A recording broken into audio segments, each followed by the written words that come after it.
আজি দেৰগাঁৱত বনভোজকাৰী দলৰ বাছৰ লগত ট্ৰাক এখনৰ যি মুখামুখি সংঘৰ্ষ হৈছিল এই মুখামুখি সংঘৰ্ষত ট্ৰাক চালকজন যিজন ট্ৰাক চালক থিতাতে নিহত হৈছে তেখেতৰ নাম নুৰ আলম আৰু তেওঁৰ ঘৰ হ'ল বঙাইগাঁও জিলাৰ অভয়াপুৰীৰ বেহুলাপাৰাত। এই মুহূৰ্তত মই উপস্থিত আছোঁ নুৰ আলমৰ বাসগৃহত, প্ৰয়াত নুৰ আলমৰ বাসগৃহত।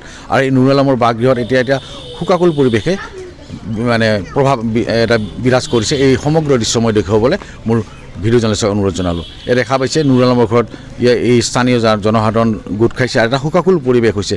আৰু যিহেতু আজি পুৱা প্ৰায় 4:30 মান বজাত যি বনভোজকাৰী দল গোলাঘাটৰ পৰা গৈ আছিল আৰু যোৰহাটৰ দিশৰ পৰা অহা ট্ৰাকৰ লগত মুখামুখি সংঘৰ্ষ হৈছিল। আৰু সেই মুখামুখি সংঘৰ্ষত ট্ৰাক চালক যিজন আছিল নুৰ আলম তেখেতৰ ঘৰ হ'ল অভয়াপুৰী, বঙাইগাঁও জিলাৰ অভয়াপুৰী বেহুলাপাৰাত। আৰু এতিয়া এই মুহূৰ্তত মই উপস্থিত আছোঁ নুৰ আলমৰ বাসগৃহত। এটা শোকাকুল পৰিৱেশ নিশ্চয় বিৰাজ কৰিছে, আপোনালোকে প্ৰত্যক্ষ কৰিছে। আৰু মোৰ লগত আছে নুৰ আলমৰ প্ৰয়াত নুৰ আলম যিজন ট্ৰাকৰ চালক আছিল, তেওঁৰ আত্মীয়। তেওঁৰ পৰা মই কিছু কথা জানিবলৈ চেষ্টা কৰিম। হয়, কওকচোন আপুনি। নমস্কাৰ। আমিও খবৰ পাইছোঁ ৰাতিপুৱা 5টামান বজাত এনেকুৱা দুৰ্ঘটনা হোৱা বুলি। তো সেই মৰ্মে আমিও প্ৰত্যক্ষভাৱে আমি দেখা নাই। আমি যি শুনা পাই আছোঁ বা দেখা পাই আছোঁ মোবাইলত বা ফেচবুকত আহি আছে, সেই মৰ্মে আমি গম পালোঁ যে আমাৰ নুৰ আলম মোৰ ভাতিজা হয়। নুৰ আলম আব্দুল বাৰেকৰ ল'ৰা। তেওঁৰ বয়স 28 বা 29 বছৰ এনেকুৱা হ'ব ধাৰণা কৰিছোঁ আনুমানিক। তো আমি শুনা পোৱা মতে তেওঁ ঢুকাইছে বুলি, কিন্তু কিমানখিনি সঁচা কিমানখিনি মিছা আমি কিন্তু এতিয়াও প্ৰত্যক্ষদৰ্শী নহয়। তো সেই মৰ্মে আমি জনা পাইছোঁ। তো সেই খবৰ পাই আমাৰ আত্মীয় স্বজন যিখিনি আছিল নুৰ আলমৰ, তেখেতেও আহি গোট খাইছে, গাঁৱৰ ওচৰ চুবুৰীয়া মানুহও আহি গোট খাইছে। খুব এটা শোকাকুল অৱস্থা হৈ আছে ঘৰখনত। এনেকুৱা অৱস্থাত এতিয়াও আছে। আমাৰ ইয়াৰ ফালৰ পৰা আমি মানুহ পঠাই দিছোঁ গন্তব্য স্থানত। ক'লৈ গৈছে? গোলাঘাটৰ আপোনাৰ দেৰগাঁও, তাতে দুৰ্ঘটনা হৈছে বুলি আমি গম পাওঁ। আৰু তেখেতে হেৰিৰ পৰা কি কয় মাৰ্ঘেৰিটাৰ পৰা আহি থকা অৱস্থাত গাড়ীখনৰ নম্বৰটো মাৰ্ঘেৰিটাৰ পৰা আহি আছিলে। আৰু গাড়ীখনৰ নম্বৰ হ'ল AS 01 PC 0648। এখন গাড়ী তেখেতৰ আছিল আৰু কি, এইখিনি আমি গম পাওঁ।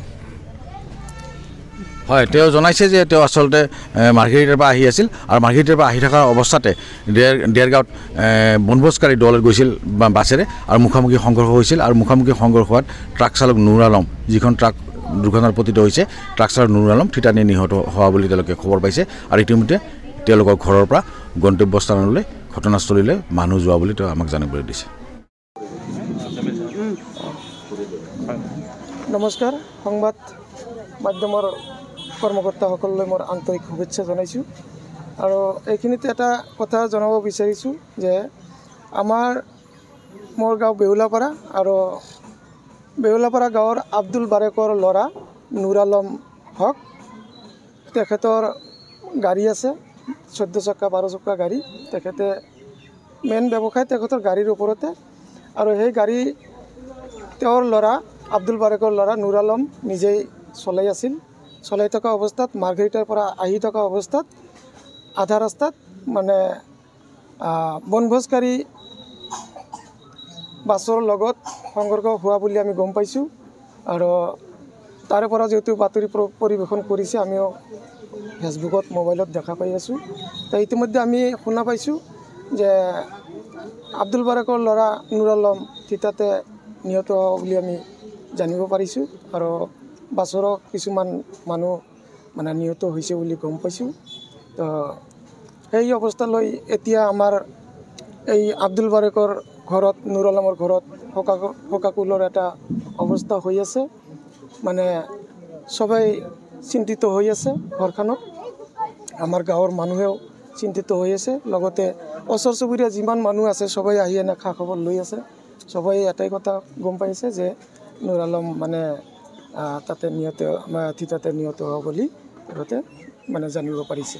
এইখিনি। পৰিয়ালত কোন কোন আছে? পৰিয়ালত নুৰ আলমৰ ঘৈণীয়েক আছে, তেওঁৰ মা দেউতা আছে, ডাঙৰ ভাই আছে, আৰু নুৰ আলমৰ দুজনী ছোৱালী আছে সৰু এজনীৰ বয়স বোধহয় 12 বা 13 বছৰ হ'ব আৰু এজনীৰ বয়স 6 পৰা বোধহয় 7 বছৰ মানে হ'ব আৰু কি আনুমানিক হিচাপত মই কৈ আছোঁ এইখিনি আৰু গাড়ীৰ নম্বৰটো হ'ল AS 01 PC 0648